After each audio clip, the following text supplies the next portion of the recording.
The fabrics I received were definitely a surprise. I wasn't really sure what to expect, but when the lady she held out like multiple bags and she was like, pick one, and I like got a glimpse of like this purple plaid, and so I was really excited about that. And then I opened it and it was two different types of silk. It was like a hot pink bubblegum pink silk, and then also like a purple plaid silk.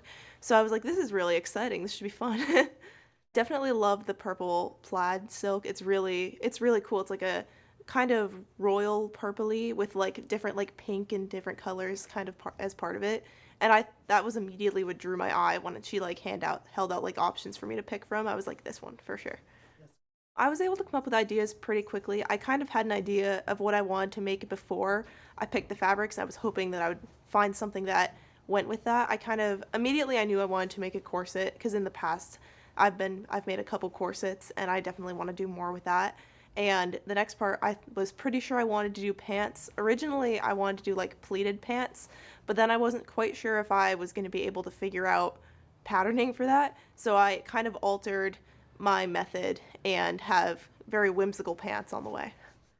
The inspiration for the design came from a lot of the types of clothing I enjoy making, which is more fantasy Renaissance fair style because I kind of grew up in that world and I've always loved the fashion aspects of it. So I really wanted to make sure that I kind of incorporated those elements with like the corset, and they're going to be kind of like flowy pants with ruffles. So it's kind of bringing some of that into the design.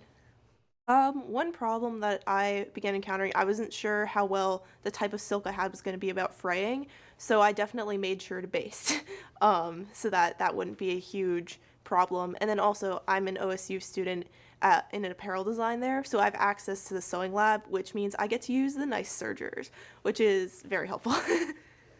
Yeah, I love upcycling. I've always really loved the idea of upcycling. I started trying to do it when I was like young, when I was still like learning how to sew, and I did like a couple things that probably didn't turn out all that well, but I was proud of them because I was like 8. And so I'm kind of excited to be able to do more of that with this competition.